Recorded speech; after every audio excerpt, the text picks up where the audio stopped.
Okay. Douglas, are you going to jump into the rescue of Western media? Oh. Not likely. Thank you. Great pleasure to be here. I'm very glad this isn't a debate format, because I think this question is so complex, and I think most of us have such contrary views on this. It's a very good thing that it's not set up as an either-or thing. First thing I would say, but I agree very much with what Fawaz just said about that Cameron point. I entirely agree. I thought it was an absurd, indeed obscene thing for a Prime Minister of the UK to say that ISIS is an existential threat when it's no such thing. However, I do have to push back a little on something that Simon has already said. Terrorism can do serious damage. And as everybody knows, just from that one thing that's already come up twice this evening, the attacks in Paris in November 2015, it still is doing damage. Still, the Parisian economy, the tourist economy is not recovered from that. It's still a city suffering from that. Now, I don't know how you could get into a situation where multiple suicide bombings go off in the nearest capital city to this one, where multiple suicide bombings go off at a football match, at a rock venue, drive-by shootings, Kalashnikov attacks in cafes and restaurants, and that wasn't reported, or it just was mentioned, and we all got on with our lives. The public want to know that information. We want to know. I'm going to go to Paris next weekend. Is it a wise idea? Is it good to go or not? Of course we need this information, and we need the media to be reporting it. And I have to say that we have to appreciate what the end point of Simon's point of view on this is. In 2013, when two British converts to Islam, two very radical young men, ran over in broad daylight in South London, in this city, ran over a soldier at home on leave from Afghanistan, Drummer Lee Rigby, hacked at his body in the middle of the road, tried to get his head off with machetes, and so on. Simon described that as a mundane act of violence. Now, I don't think that is a mundane act. It was in your Guardian column at the time. Oh, sorry. Anyhow. It was a mundane act of violence. But, you see, for most of us, the general public, we don't think that the reporting of a soldier being decapitated in broad daylight by two such men is a mundane thing. It is certainly an act of violence, but we have to be very careful. That is the end point of dismissing the terrorists, of saying we don't give them any oxygen. We try to get around it in some way. Now, I think, by the way, that the censorship around terrorism already exists to an enormous extent in our societies. The media in this country and in America and elsewhere don't show anything like explicit images of the aftermaths of terrorist attacks. And there is a very good argument that actually if the public saw what those of us who've covered and seen attacks have seen, that their views on this would be a lot harder than they currently are, and that the media actually holds this back from the public, and that as a result the public are less enraged than they would otherwise be by this. But, you know, if you support the motion tonight, how would you do it? How would you stop covering the terrorists when they carry out an attack in Paris for a night and kill 130 people and leave many more wounded for the rest of their lives? How would you do it? How would you do it in the age of the internet? Okay, it's plausible you could get a press regulatory body so rigorous that it stopped the remainder of the print press from publishing any information about it. People would go to the internet. How do you shut down the internet from covering this? Now, having said that, there's one very important point on this, which is that obviously the press have to show restraint. And I want to give you two very quick examples in my life of the press clearly not showing restraint on this. And this is where there will be some unanimity on the panel tonight. In 2004, when the British-born man Ken Bigley was held hostage in Iraq by Abu Musab al-Zarqawi's group, many of you will remember this. There was a drip feed of information on an hourly and daily basis by Zarqawi's group. And they knew, and we knew from the moment that American forces ended up getting into his compound, that his group were watching the British media like hawks, because Tony Blair was being personally held responsible by a man being held hostage with a knife to his throat. And if you remember, that man, Ken Bigley, was saying on camera, "I blame Tony Blair." And the British press were blaming Tony Blair. And there was a moment there where the combination of an extremist group and the British press effectively helping them could well have brought down a prime minister in a democratic society. It came very, very close at that point. And the second example I would give was 10 years after that, in 2014, when Jihadi John, as he was called, Mohammed Emwazi, another British citizen, was executing, murdering, beheading people in the Syrian desert.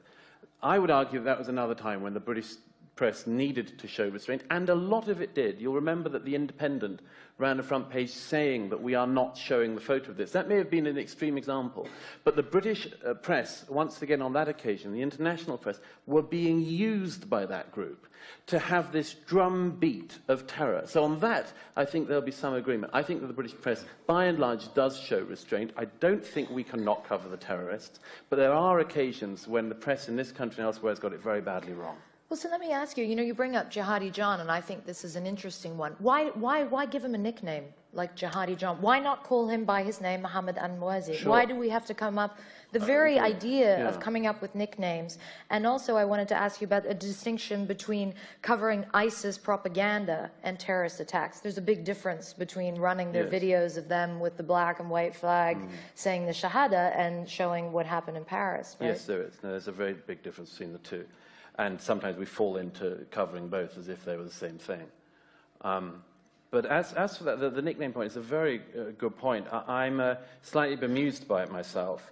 Of course, we didn't know his name was Mohammed Emwazi when we knew that he existed and he was the decapitator.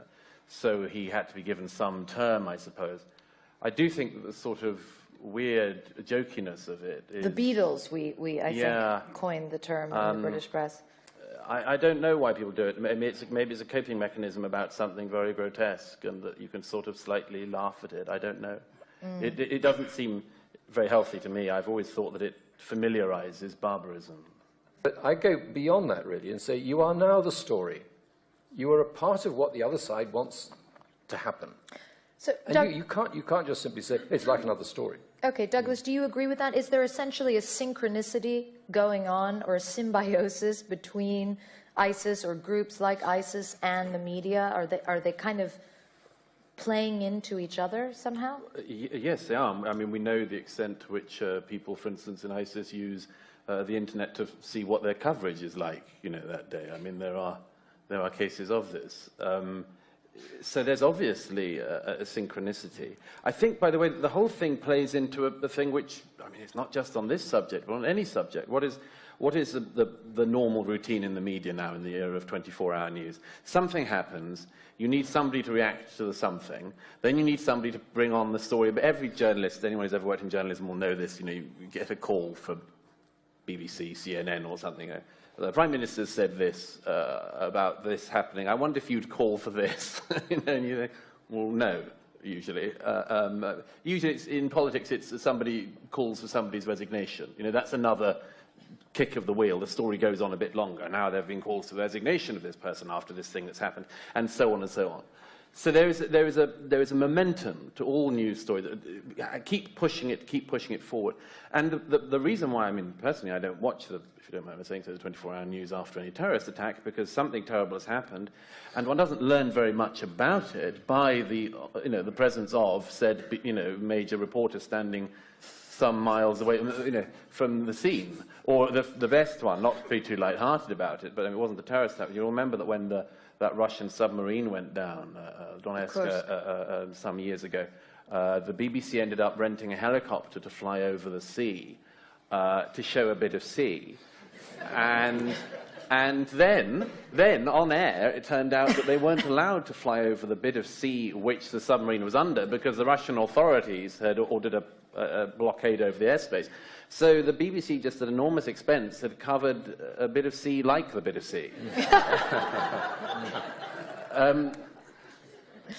There was a marked, basically, difference in the reaction of the American public. A majority of Americans, basically, I mean, the views changed dramatically as a result of the media coverage of the barbarities that basically taken place against Americans. Well, I don't know whether there was a causal link between how the media covered particular events and the change in the American attitudes about intervention, or whether somehow, I mean, the barbarities themselves brought about the change in the American public. And I think you raise an interesting point there, and I wonder, Douglas, if you could sort of expand on that a bit. You know, is there an argument to be made? We've heard President Donald Trump come out and say, we're not covering terrorism enough. And to all of us who work in news, I think we were like, you must be taking the piss, was probably the first reaction. Yeah.